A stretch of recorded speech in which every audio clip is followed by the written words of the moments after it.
Funções de uma variável real. Funções quadráticas. Olá a todos! Vamos dar início à nossa aula e nessa aula nós vamos falar das funções quadráticas. Então, esse conjunto de funções que, como vocês vão perceber, a maior parte, acredito, de vocês se lembrem desse conceito, visto inicialmente no ensino fundamental e posteriormente fortalecido também no ensino médio. Então, vamos trabalhar esse conceito com bastante profundidade. Então, uma função quadrática, ela pode ser escrita primeiramente como uma função polinomial de grau n, onde eu defino o maior grau para essa nossa função. Então, o que seria uma função polinomial? Uma função como vocês conseguem acompanhar aqui comigo, uma função onde eu vou ter variáveis, aqui nós estamos trabalhando com funções de uma variável, então a nossa variável é o x, e os expoentes, então no caso, para essa nossa função genérica, geral, polinomial, ela tem expoentes de n até zero. Então essa é uma função polinomial de grau n. E eu digo então que eu tenho uma função quadrática quando eu começo a limitar esse grau desse meu expoente. Então, se eu tiver um n igual a 1 para aquele nosso polinômio, eu vou ter uma função afim. Se eu tiver o n igual a 2, que é o caso justamente da nossa função quadrática, eu vou ter essas funções que são também chamadas de funções do segundo grau. Então, para um polinômio genérico, onde o x pode estar elevado a n, quando esse n igual a 2, eu tenho exatamente as funções quadráticas. E a função quadrática mais comum, a que nós mais trabalhamos, e como eu comentei, acredito que muitos de vocês se lembrem, é a nossa função que dá origem às parábolas. Então, a função do segundo grau, onde eu consigo escrever f de x igual a x ao quadrado mais bx mais c, então essa é a forma geral. E eu entendo que a, b e c são os coeficientes dessa nossa função, x é a variável, então a nossa variável de maior grau, ela é elevado a 2, o n é igual a 2, então essa função é um polinômio de grau 2, ou, como nós falamos, uma função do segundo grau. Aqui ao lado, vocês conseguem acompanhar onde nós temos um gráfico com diversas funções polinomiais de diferentes graus. Então, dentre elas, eu tenho também a função quadrática. Mas temos ali polinômios de graus diferentes para que nós consigamos começar a perceber essa diferença, como que o grau influencia na cara dessas funções, né, na parte gráfica dessas funções. Então, caso você ainda tenha alguma dúvida sobre esse conceito geral de funções, nós sugerimos o vídeo Revisão de Funções, publicado pelo Portal da Matemática UBMEP. Então, nele, o professor Gustavo Adolfo Soares faz uma revisão conceitual das funções afim. Para isso, você acessa o vídeo por meio do QR Code que vocês conseguem acompanhar aqui na tela. Então, vamos falar neste momento, a partir de agora, especificamente dessa função polinomial de grau 2, ou seja, as nossas funções quadráticas ou funções do segundo grau. Então, nós vimos que uma função do segundo grau, ela é escrita de forma genérica, de forma geral, como f de x igual a x ao quadrado mais bx mais c. E eu também comentei que o a, o b e o c são os coeficientes dessa nossa função. E cada um desses coeficientes, ele nos orienta a alguma questão específica do gráfico dessa minha função. Como que essa função se comporta no plano cartesiano bidimensional? Como que eu posso analisar e interpretar essa função? E o coeficiente a, então o coeficiente justamente que acompanha o x ao quadrado, ele vai me dar a cara dessa parábola. Se o meu a for maior do que zero, eu vou ter uma parábola que nós dizemos que tem concavidade voltada para cima. Então, conceitos também que nós podemos relembrar lá do aprendizado das funções do segundo grau no ensino médio, no ensino fundamental. E ao contrário, se o meu a for menor do que zero, a minha parábola terá concavidade voltada para baixo. Eu tenho aqui as duas imagens desses dois tipos de gráfico, então o que seria uma parábola com concavidade para cima é o nosso primeiro gráfico, e no segundo, o que seria uma parábola com concavidade para baixo. Então, exatamente quem determina essa concavidade é o meu coeficiente a. E, na verdade, uma semelhança bem grande com as funções afim. Então, o A na função afim, ele determinava para nós se nós tínhamos funções crescentes ou decrescentes, ou seja, ele determinava todo o desenho da nossa função. E aqui também ele tem a mesma característica. E para que nós também puxemos ali um pouquinho da história, é muito comum que quando nós vamos aprender funções quadráticas, funções do segundo grau, e acredito aqui também que é uma recordação que a maior parte de vocês tenham, é a famosa função, a famosa equação de Bhaskara. Então, professor lá do ensino médio, no ensino fundamental ainda, quando vai nos ensinar a encontrar raízes de uma equação quadrática, de uma função quadrática, ele nos ensina a fórmula de Bhaskara. E é interessante que aqui nós colocamos, inclusive, as datas de nascimento do Bhaskara e do François Vieutet, que essa fórmula, que leva o nome do Bhaskara, não foi desenvolvida por ele. Ele foi, sim, um matemático, ele tem bastante relação com funções do segundo grau, mas não foi ele que desenvolveu a fórmula da forma que nós entendemos, da forma que nós usamos para encontrar as raízes de uma função do segundo grau. Foi o Vieutet alguns anos após, então, na verdade, muitos anos após.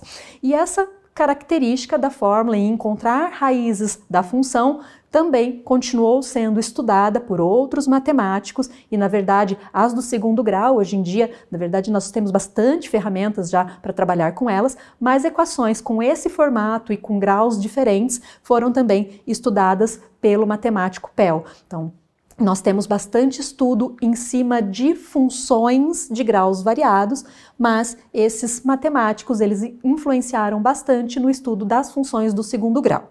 Então, para fortalecer esses nossos conceitos vistos até agora, nós sugerimos o portal da matemática da OBMEP, que disponibiliza aulas preparatórias para estudantes que pretendem participar das Olimpíadas Brasileiras de Matemática das escolas públicas. No portal está disponível um vídeo chamado Função Quadrática, Definição, Máximos e Mínimos, em que o professor Gustavo Soares explica detalhadamente a manipulação da fórmula de Bhaskara.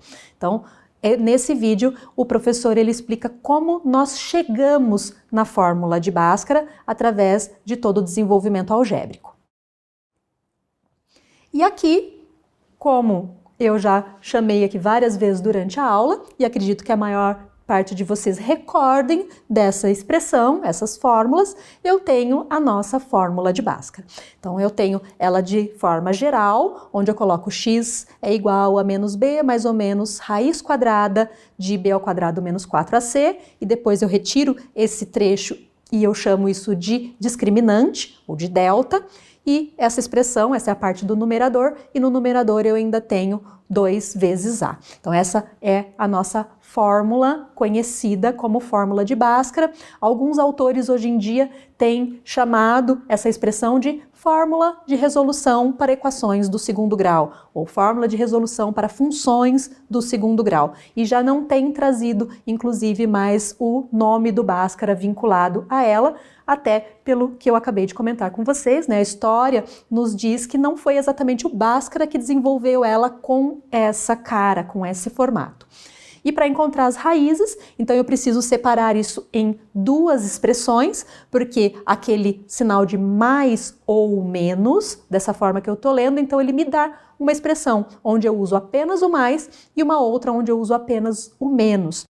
E eu consigo encontrar as raízes de uma função do segundo grau. Então, lembrando que raiz de uma função é pegar essa função em determinado ponto e igualar a zero. Então, o que eu encontro quando eu procuro uma raiz de uma função? Eu estou encontrando aonde essa minha função cruza o eixo x. É isso que eu estou procurando, e no caso de uma função do segundo grau, ela sempre vai ter 2 raízes. Então, a fórmula de resolução das equações do segundo grau, ela já me leva a essas 2 raízes possíveis para essa equação.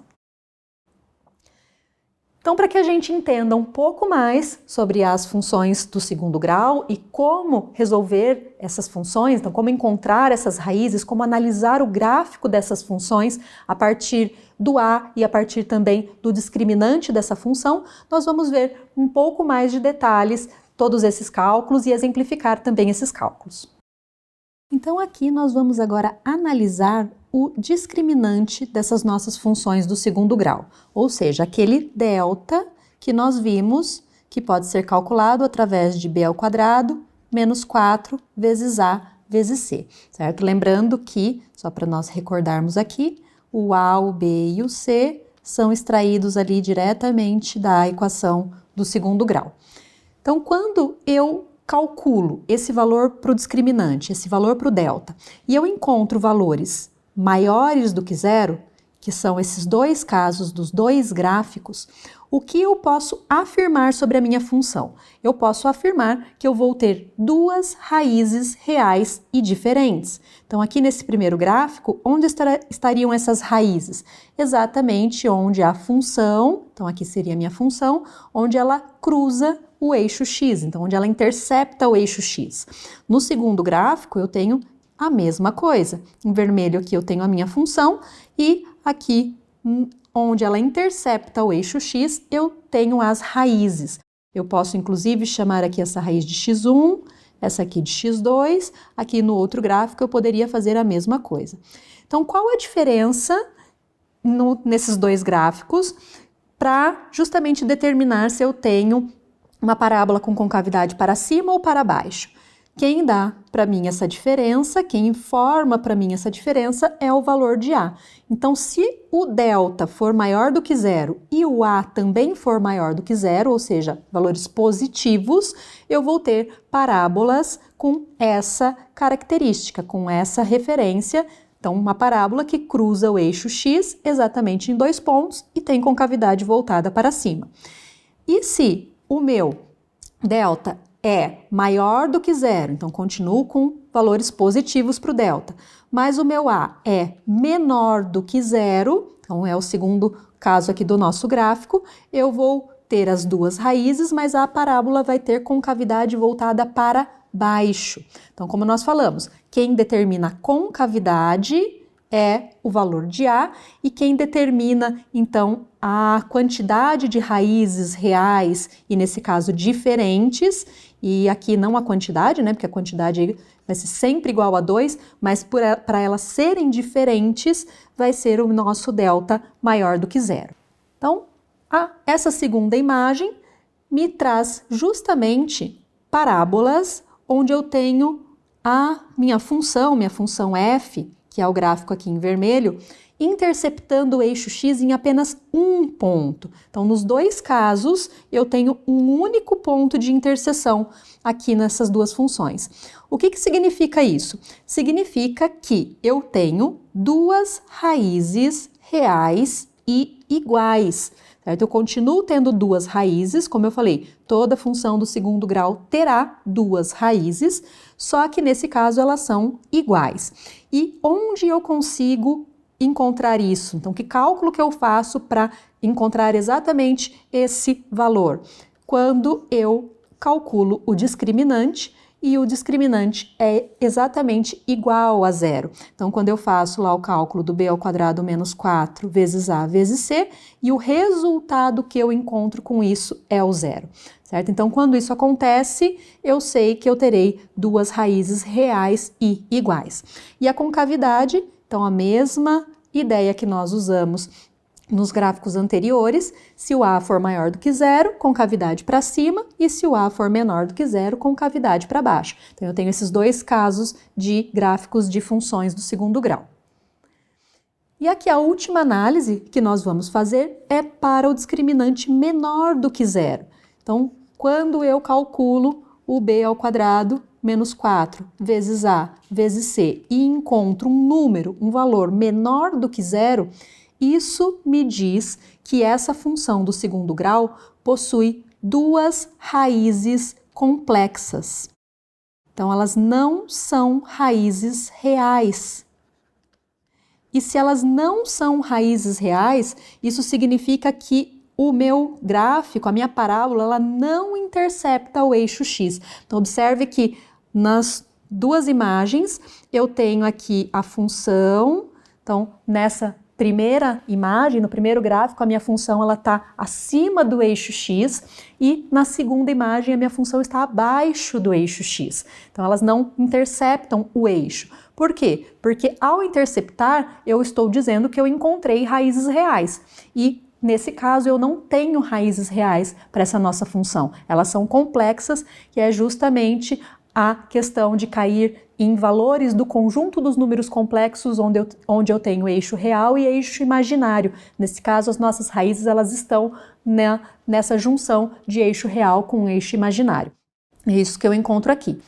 Mas eu continuo fazendo análise da concavidade da parábola. Então, eu olho o valor de A, e se o A for maior do que zero, a concavidade é para cima, e se o A for menor do que zero, a concavidade é para baixo. E eu consigo encontrar, inclusive, essas raízes complexas, se nós quisermos encontrar o valor para elas, consigo encontrar e elas serão duas raízes diferentes. Nós chamamos também de raízes conjugadas. E eu consigo continuar fazendo análises no nosso gráfico, nessa nossa função, e agora eu quero entender então o vértice dessa nossa parábola. Então nós já vimos que se o A for maior do que zero, eu vou ter parábolas com concavidade para cima, e se o A for menor do que zero, eu vou ter parábolas com concavidade para baixo. Agora, quem são esses pontos que nós chamamos de pontos de máximo ou de mínimo para a nossa função? Ou seja, quem são esses valores que são o vértice, onde o y chega o mais em cima possível, que é o que nós chamamos de ponto de máximo, ou o y, ele, no caso de uma parábola com concavidade para cima, ele vai estar o mais embaixo possível, que é o que nós chamamos de ponto de mínimo da nossa parábola. Então, eu consigo encontrar esses vértices conhecendo apenas a equação, fazendo um cálculo algébrico? Consigo também. Então, vamos analisar agora como encontrar os vértices. Então, se eu tenho aqui a função f de x igual a ax ao quadrado mais bx mais c, eu consigo encontrar exatamente esses pontos, esses valores, calculando o que nós chamamos de x-vértice. Então, o meu vértice vai ter duas coordenadas para encontrar esse ponto. A primeira coordenada é o x-vértice e a segunda coordenada é o que nós chamamos de y-vértice. Então, eu coloco esse v justamente para me dizer que eu estou calculando um ponto que é o ponto do vértice. Então, para o x-vértice, eu vou ter que fazer o cálculo menos b sobre 2a. Então, lembrando que o a, o b e o c são esses coeficientes que acompanham aqui, que formam a minha função do segundo grau. E o y-vértice, ele vai ser calculado através de menos o discriminante dividido por 4 vezes o a. Certo? Essas são as expressões que nos fornecem esses valores. Essas imagens aqui ao lado, elas justamente nos mostram essas parábolas e esses pontos de vértice. Então, quem é o vértice ou o ponto de mínimo, no caso aqui para essa minha primeira função, então aqui eu poderia também chamar ele de mínimo da função, certo? Então, é o menor valor de i para y encontrado para essa função que tem concavidade voltada para cima e nessa segunda imagem, eu teria o meu máximo da minha função, que também ele é identificado exatamente quando eu encontro esse valor de y, o y-vértice. Então, ele é o maior valor de y possível para essa minha função. Quando eu falo maior valor de y, eu também estou falando maior valor para f de x. Então, lembrando que eu chamo, quando eu tenho uma função, o meu y é igual a f de x para qualquer função, não só para as quadráticas, para as funções afim também e para as demais funções, o meu f de x. Quando eu trabalho com funções de uma variável, ele também é comumente chamado de y. E eu consigo encontrar exatamente esses valores observando ali os valores que eu tenho assumidos no meu eixo y, no meu plano cartesiano bidimensional. Então aqui nós temos um exemplo, então nós vamos fazer alguns desses cálculos. A função que nós temos para o nosso exemplo, ela está aqui demarcada, então a minha função, a minha parábola é x ao quadrado mais 2x menos 15. Então uma função quadrática que está aqui determinada e a primeira coisa que nós percebemos para fazer qualquer tipo de análise é a identificação dos valores para A, para B e para C. Então, nós usamos esses valores, esses coeficientes, tanto para calcular o discriminante, como para analisar se a concavidade é para cima ou para baixo e assim por diante. Muitas vezes eu não preciso nem das raízes já para entender qual é o comportamento da nossa função. Então, essa função eu tenho um a igual a 1, um b igual a 2 e um c igual a menos 15. E se o a é igual a 1, eu já identifiquei que ele é maior do que zero, ou seja, eu já consigo entender que essa parábola vai ter concavidade voltada para cima. O que eu preciso fazer agora como análise é entender como funcionam as raízes dessa função. Então, eu vou calcular o discriminante para entender se ele é maior do que zero, igual a zero ou menor do que zero. E aí, com isso, eu já sei se eu tenho duas raízes reais e diferentes, reais e iguais ou complexas. Então, eu substituo todos esses valores de A, B e C e chego que o meu discriminante vale 64, ou seja, maior do que zero. Então, eu já sei, se eu estivesse aqui fazendo um rabisco aqui da minha parábola, um esboço dessa minha parábola, eu já sei que ela teria concavidade voltada para cima e ela cruzaria o eixo X em dois pontos diferentes. Isso antes mesmo de saber quem são as raízes, eu já sei mais ou menos qual é o desenho dessa nossa parábola. E isso, em alguns momentos, pode ser o suficiente para nós analisarmos o comportamento daquela função. Então, vamos supor que nós estamos trabalhando com uma função que ela representa um ganho de dinheiro, né, um ganho monetário numa empresa. Eu quero saber qual é o comportamento daquela função que representa esse ganho. Então, com esses valores, eu já sei que eu vou ter ali, eu tive um decrescimento, provavelmente, por algum motivo, chegou num determinado ponto mínimo, a minha empresa começou a progredir, começou a crescer esse valor novamente. Então, eu já consigo fazer essa análise da minha função. Então, aqui, se o meu delta é maior do que zero, ou seja, meu discriminante, como eu falei, eu já identifico aqui que eu tenho as duas raízes reais e diferentes e já posso partir utilizando a fórmula de resolução para equações do segundo grau para encontrar os valores para essa nossa função.